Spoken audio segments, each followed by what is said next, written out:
Mona in Facebook, they're trying to be awesome. Sorry, Mona was more. Okay, we might get started. Welcome to the Coffee Club. It's our second edition this week. It started last week, and we're already going to have a week off next week. So,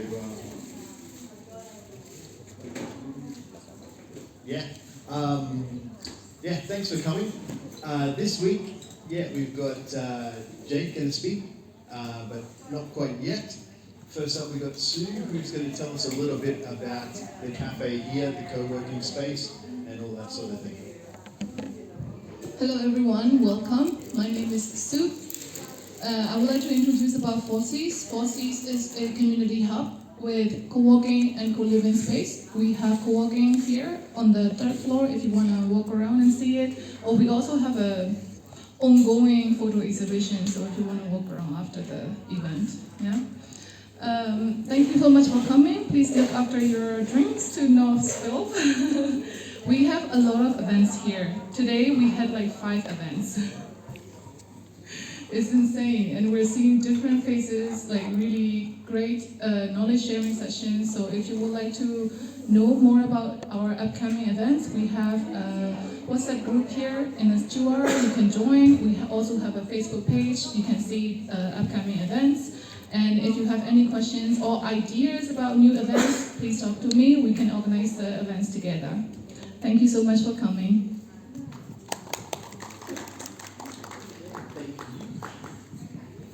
Yeah, it's a great new place. It's been here around about 2 to 3 years. Free co-working. You just have to support the cafe here. A little bit about me. I've been here in Chiang Mai for 16 years, and I help a lot of people about different bits and pieces. I help connect people. I talk to people about visas and work out what the best visa is for people. And plus, I know a lot of the nomads who have been here before, a lot of the nomads who are here now. So if you want to know anyone or meet a specific type of people, just let me know. But I met Jake about probably 3 years ago, and heard about his studio and the different work that he's doing here. He's got podcasting, he's got interviewing, videoing, and all that type of stuff. So I thought he would be a great person to come and share his tips on marketing as well as setting up a business in Thailand if you want to do it that way. So over to Jake. Thanks very much. Thanks, Shane. And we should do a shout out to Shane because he knows any digital nomads that matter, we could say. I got a laugh from Mona at least. Okay, I got 1. Awesome. And then, I'm supposed to go that way. And then also Shane works actually tirelessly for the local community. So I actually met him probably more like 5 years ago because it was right when COVID started, and the guy was organizing free food drives for people who were basically locked into their homes and couldn't go to work. The government wasn't doing much about it. Well, Shane and quite a few of the NGO that I was working for was doing quite a bit about it. That's where I met Shane, and he was sweating to death and handing out food. And Forgot about that. Yeah, with Salo, remember? Yeah.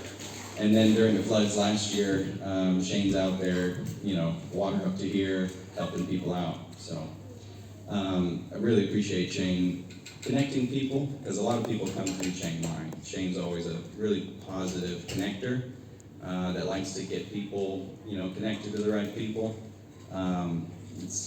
I think it's his calling to pull people together. Maybe a little bit about me, what we're doing currently, to kind of, as well, set expectations.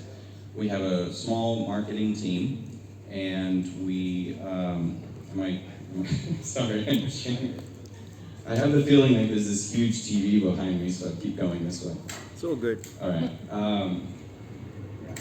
And we had like a YouTube studio that we were running locally and things like that. We just shut that down because there's much better alternatives in town, and we basically shoot our own stuff for ourselves now. But yeah, we do a lot of managed marketing for businesses around the world currently. I would say that's the best way to describe it. A lot of video editing for creators and businesses. But let's get into this because I think there'll be something for everybody in here. And I'm looking at a very, very diverse group. I would love to ask people whether they're from the right, they're from the left, all these different questions so I can change some of the things I might say. But no, I'm not going to. I'm just gonna give my presentation and we'll see who walks out. No, it's not gonna be that bad. This is my wife, by the way. So if she's cringing, then I probably should move on. It was working. It was working. It really worked. Okay, so I'm not sure where to start. 5 kids, 6 years in Europe, somehow digital nomaded during COVID, started a business in Thailand. No college degree, homeschooled, oldest of 10 kids. She's Thai. All my kids are Thai. There's a lot of different ways that we could go about this talk. So I'm going to try to give you an actual holistic talk, which is tells a little bit my story. Yep, all with her too, yeah. If I can give a little bit more of a holistic talk, I think the Q&A will be also more interesting as well. All right. So as we kind of go through my story and then ends up how we started the business here in Thailand, some of the lessons I learned, and then happy to answer questions about, the practicalities of doing business here, staying here long term, so on and so forth. How many people have been here for more than a year? Okay, nice. Over a third, good. And then over 5 years? All right, nice. And then how many people who have been here less than a week? Sweet, okay. All right, so we have the whole gamut. Oh, okay, that goes back. Yeah, so those are our kids. There's a screenshot of our website. Background, got to start with some photos that my mom sent me for my birthday on Facebook last year, right? That's me on the left. Oh, dang it. Okay, I gotta fix this. I was putting this presentation together today, 20 minutes ago, so please bear with me. I said oldest of 10 kids, so I wanted to give you some evidence. So that's my parents there, and then their 10 kids. I'm the oldest there in the middle. So grew up in Northern California in the mountains. My parents, long story, decided to have 10 kids. Is it a little too loud? No? Okay. It's just loud for me. Sorry, Shane. And then, homeschool on a farm. That was my upbringing. We could talk a lot about that. We could talk an hour about that. But I think the main point I want to get across was they encouraged us to explore our own interests. So we'd go to the library, do you remember those? And we would come back with stacks of books on bugs, Civil War history, rockets, whatever it was that we were really, really interested in. My parents really created an environment where each of the kids could get through their, reading, writing, arithmetic, history classes in various ways, but then explore the things that we're really, really passionate about. And that was something that I think was really important to me and carried through later on.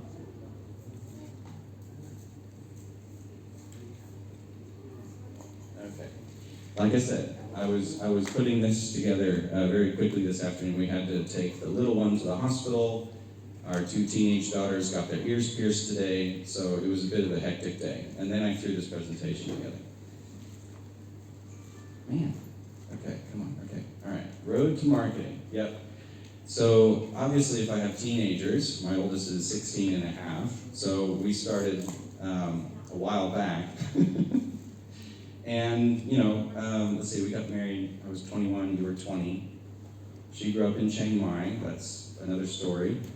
And I had all the regular jobs. So I'm homeschooled. I started going to university in Washington State. I was like learning how to build websites and do, marketing and media. And I was like, wow, there's this new thing called YouTube, and I can learn all that much faster. So after a semester, I dropped out, and I was working these kinds of jobs while all my friends were going out partying, and I was at home watching marketing tutorials and After Effects tutorials and things like that. But yeah, I worked in the warehouse, carpet cleaning, construction, landscaping, retail, which were all wonderful experiences. Loved each of those jobs. And then, of course, we get married during the recession, and that's when, of course, I have no real experience, and I'm trying to get my first marketing job. And no one wanted to give me a marketing job in rural Washington State during a recession. So I was working in the deli at Walmart. Everybody heard of Walmart? Well, in the biggest Walmarts, they have delis and food and groceries. Renee knows. And so in 2011, finally, we barely had any money in the bank, and a family member from Indiana, so 4,000 kilometers away, calls and says, "Hey, don't you do video or something?" Yeah. Well, we're rebuilding our marketing department after the recession. Do you want to interview? Blah, blah, blah. It was for a machinery manufacturer. Sure, yeah, I'll do that.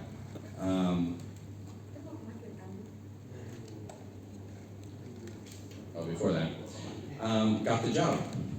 Didn't get the job I wanted. I wanted a video job, and they interviewed me for that, and then they said, we're not going to hire you, we're going to hire the other guy. We just fired our public relations girl. Are you interested in doing public relations? And I said, what's that? Sure. So started doing, basically it was marketing coordinator and marketing assistant in the company. They called it PR. 2 years into that, I'm learning a lot, because now I'm in an international company working with them. It's a good old-fashioned American company producing real steel manufactured stuff, right? In the woodworking industry, right? So having a blast, bringing my construction, landscaping experience into play. And then one day they say, hey, you know those guys over in Poland that make the machines for that side of the world? Yeah. You know how you guys laugh at all their marketing? Yeah. Would you like to join their team? So then we moved to Poland for 6 years. And that was an interesting gateway. So a company making boring-looking metal machines was my gateway to learning on the job for over 8 years. 2 years in the States, 6 years in Europe, visiting over 25 countries, all our distributors, learning their needs, going to far-off places, and then eventually running the international marketing team in Europe. Amazing opportunity. And so when I do talks for young people and things like that, I try to tell them, like, hey, try to find a medium-sized company. They have enough budget to do things, but they don't have enough people so that you're pigeonholed into one thing. So if you are good at different things, they will use you. And that was my experience here. There's in Zambia, in London, but got to visit a lot more countries than I ever expected to with that company. Any questions so far? And then I got fired, right before COVID. As I was moving here to be their marketing manager for Asia, I had already been running the Asia marketing for them for a couple years, part-time. And she grew up in Chiang Mai, long story. And so we were like, hey, we still have family in Chiang Mai. Her great-grandfather went to Tibet in 1921. The family's been here ever since in Southeast Asia. So we were in Poland. We loved Poland, absolutely loved Poland. But we weren't Polish. Our kids were growing up in Poland, could speak Polish, going to kindergarten, public school, and starting to really put down some roots. And so we were like, either going back to the States or we're going somewhere else. And we'd kind of like to go to Thailand if we could, or Asia. That'd be a lot more fun than going back to the US. So in between coming here, long story, I'll tell you over coffee sometime, but yeah, I get fired. And so, let's see, 5 weeks before we got here? So it had been a done deal for like 9 months, and we're packing everything up and getting ready to go. We already had the tickets. Anyway, so we come to Chiang Mai mid-2019, no job, and I had planned on having a full-time job with nothing to do with Chiang Mai, with all the distributors I had been making relationships with throughout Southeast Asia, blah, blah, blah. So I hadn't updated LinkedIn in probably 5 years. I had no network. I didn't know Shane yet.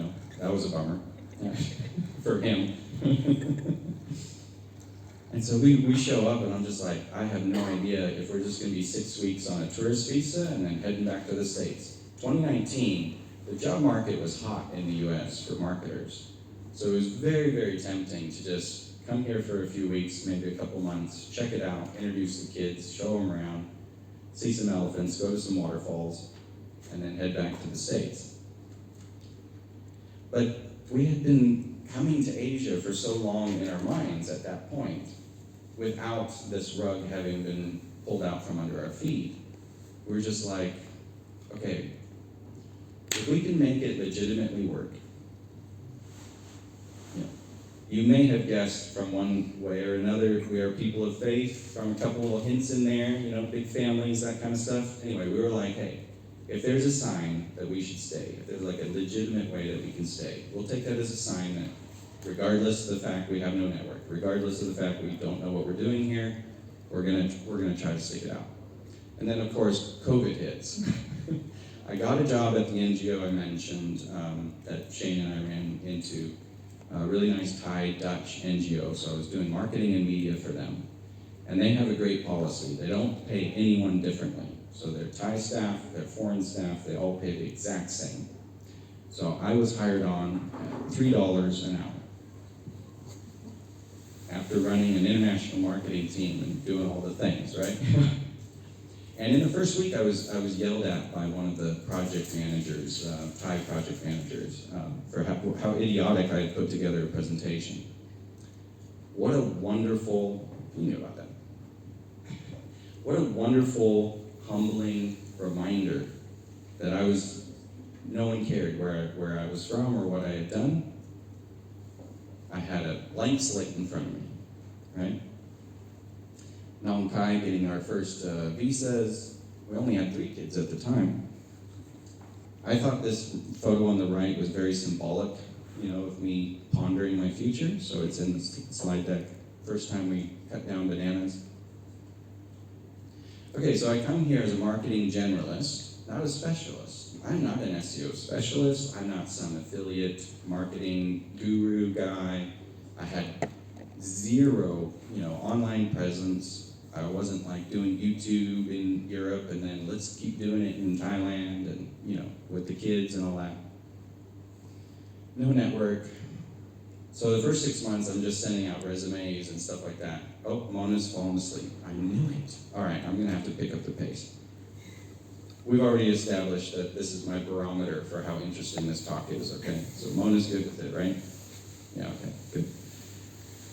Tried the remote jobs, no one wanted to hire me. COVID hits, so I'm working for the NGO, and then suddenly with COVID, some of my old network starts to reach out to me. Hey Jake, COVID, our website's broken, we haven't cared for 3 years, but now we care because it's COVID and we can't do anything. I'm looking into passive income, affiliate, courses, SEO, what can I do? What can I specialize in order to make money? Because at $3 an hour, unless you're working, 80 hours a week, you're not feeding a family of 5, even in Chiang Mai. So my barely existing network and people I knew in the past started to, bit by bit, ask me to do a project or two under the table here in Chiang Mai. People are like, hey, do you mind handling this project for me? But that took 3 years, basically. 3 years working for that NGO. and trying to work on being a freelancer and working remotely. Very frustrating, 3 years is a long time, especially when you've just gone from running a team successfully, good relationships, all these things, right? And then you're just like, man. And there's a lot of self-doubt that comes in because I got a family to feed. Am I being selfish? Is this ridiculous what I'm doing? I should just go back to the States and get a regular job. What can I specialize in as well? Like, if only I was a specialist at something, I could demand more money, or I could, right, make a name for myself that way. So that's up in working for the NGO, a school up in the mountains that we were supporting, etc.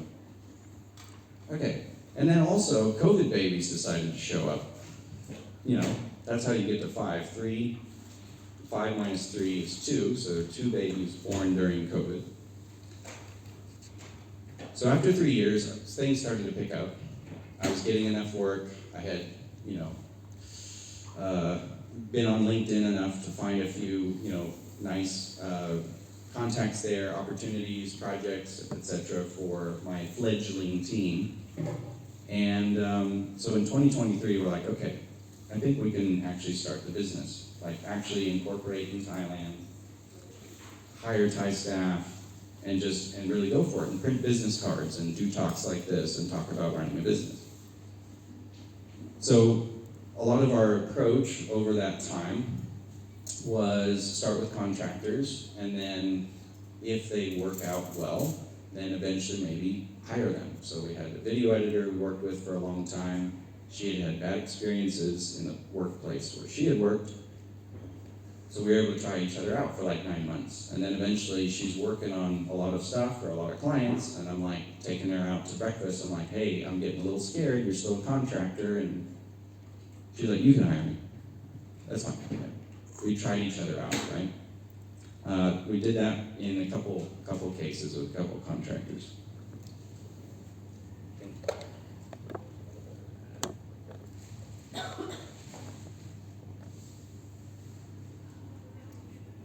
And just the normal business issues. That list could be a lot longer. Not enough clients, too broad of services, not enough team cohesion, because we also have people that work for us from outside of Thailand, right? And as someone who's suddenly not just a freelancer anymore, but the leader of the business, where do I put my focus? Do I put the focus in getting this kind of business or that kind of business?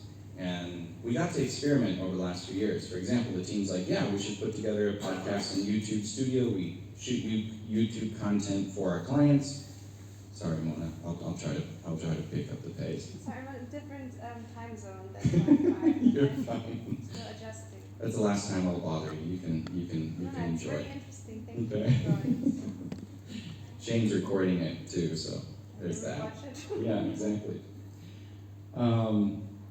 There's just all these things, and I'm sure anyone who's led a team, run a business, etc., can fill out that list for me. There's all that stuff that you're trying to like support the team, start to extricate yourself, let them take responsibility, rescue them when suddenly, well, that was the wrong choice to give that person that job, etc.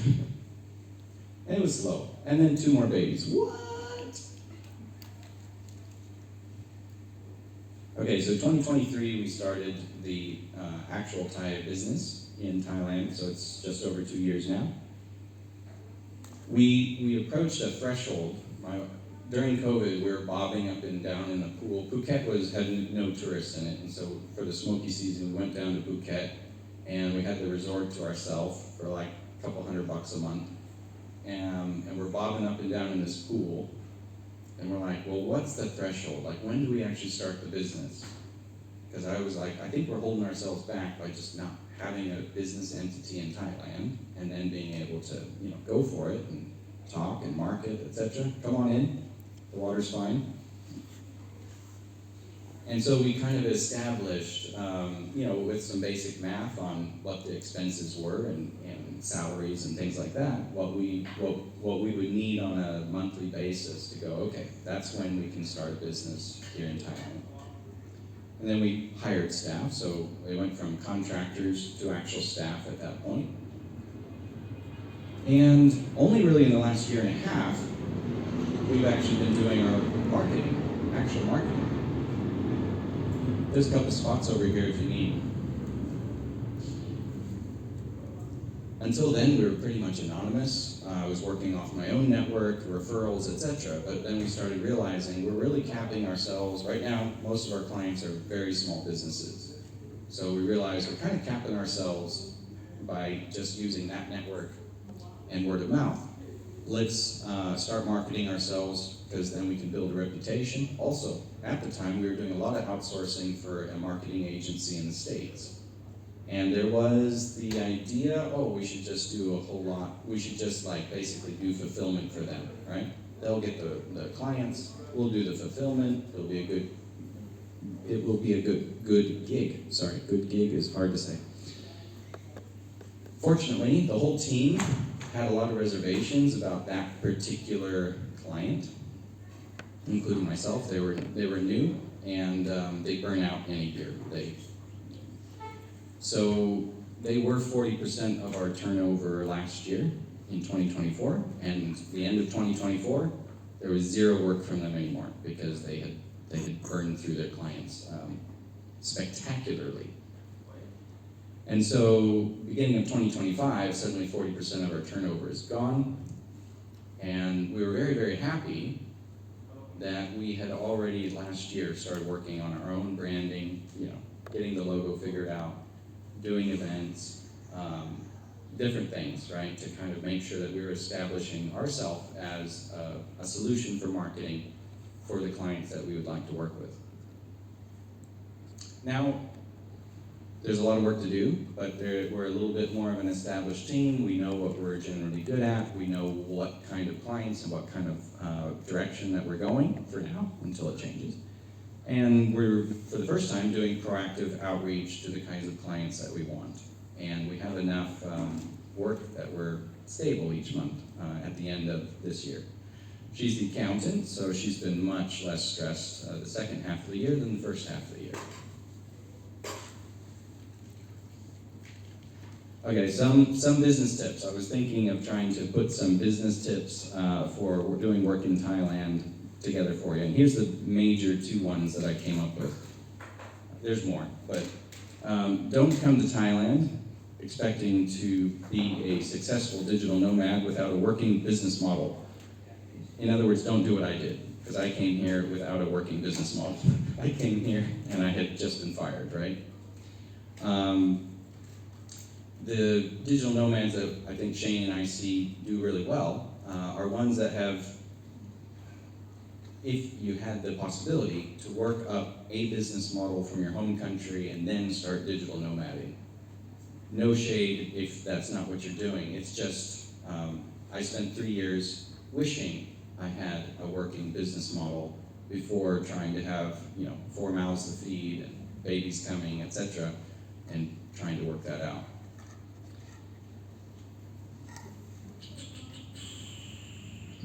And the baseline that we kind of came up with, if you want to actually establish a business here in Thailand, fully remote business without, office setup and things like that, about $5,000 a month minimum turnover to make that work. More would be better, but that was our threshold. If we're hitting $5,000 a month in invoices, we should probably go ahead and just incorporate here in Thailand. But of course, everybody's different. You may not have any need to incorporate in Thailand. We had reasons that we were going to be staying here, so we wanted to incorporate locally. Some takeaways. This should be fun. We can be non-traditionalists without being anarchists. Any anarchists in the room? Okay. Shane, you trend that direction. No? No? Okay. All right. I think you just dabble. Okay. But it was just like the idea of like a lot of my upbringing and the way that I came about into what I'm doing now was non-traditional. You know, no college degree, this, that, and the other. Lots of kids, trying to do it with lots of kids. No plan, you know, getting fired, you know, and having to figure it out. But we don't necessarily need to, you know, burn down the system. Even the way that we've approached our business has been very, very slow, steady. We've done a lot of things that people, you know, would say, hey, you need to do this, you need to do this. We didn't have the capacity, we didn't have the time, being family people, various things. We just had to kind of do it our own way. I think this second one, having a family limits you a lot. Having a wife, a ball and chain, right? There's only so much drinking you can do with the guys, right? 6 nights a week is all she'll tolerate. Now, having a family, having some philosophy, even faith, etc., to kind of ground you, I think is really helpful, especially when we have, especially as digital nomads, a world of possibilities. Every door is an open door. I remember, like, which specialty should I invest? What specialty should I, you know, go? What road should I go down? And there's so many of them. Like, so much choice, so many things that you could potentially do online and that people will pay you for. Like, the choice is endless. So, putting limits, or what I would say commitments on yourself, actually can really help focus you, right? These are the things that are really important to me. These are the communities. This is the philosophy of life that is really important to me. I think that actually can really give you some direction, right? Because there is a lot of opportunity out there. You can go in one direction and find what you need. Building a business that is hard to do, I think, is worth doing. When I came here, and a lot of the buzz around, you know, just digital nomading, Chiang Mai is passive income, the idea of, you know, sitting on the beach and making money. Being a generalist, I didn't really have the ability to create some course. Maybe I could have. It all felt like BS to me. So I built a business that was hard to do, right? Actually get clients, you know, manage marketing remotely for them, video editing, build up the video editing skill set to be able to edit videos for companies in Western countries, blah, blah, blah, blah, blah, blah. It's been hard. It's been really, really hard. I've been blessed, but it's been hard. But because we are so bespoke to the companies that we work with, we really haven't seen any downturns recently because we're too hard to extricate, we're too valuable to the companies that we're currently working with. We manage their marketing, or we manage certain aspects of their marketing so seamlessly that they don't want to get rid of us. So a business that's hard to do, I think, is worth doing. And I think over time, it can be really frustrating as well, because I spent 3 years trying to get it to work. I mean, in year 3, I was in the States talking to companies about maybe quitting here and just taking a job in the States right after COVID. But I think if you can go the distance, you can maintain, you can sustain. If you are providing a real value to someone across the whole gamut of value that you could be adding, I think it eventually will reveal itself to you, that avenue, that it might not be exactly how you thought, right? That's how I've definitely found things, you know. 2 years ago, things I thought for my business was gonna be, oh, this is how we're gonna make money. And it's like, oh, well, maybe we could have made money that way, but we're not, so we're ditching that. This is one of my favorite mantras: if the pros outweigh the cons, just go for it. Polish people loved that. 6 years working in Poland, and they'd be sitting over there arguing about something forever, and I'd be like, do the pros outweigh the cons? Okay, we're doing it. Take a job that you hate for years if you need to, so that your side hustle can be built up. I don't know how relevant that advice is, but for certain people, I think it's actually really relevant. go ahead and do a useful job. One of the jobs I did right before moving to Europe, I was working 2 jobs at the time, was working in the deli again and washing all the pots and pans from all the days frying and cutting of meat and cheese. That's a valuable job. It kind of sucks, but if you have an active imagination, you can enjoy 3 hours of dishwashing. It was a very humbling, there's been a lot of humbling experiences that I've had over the years, and I think that they're very valuable, right?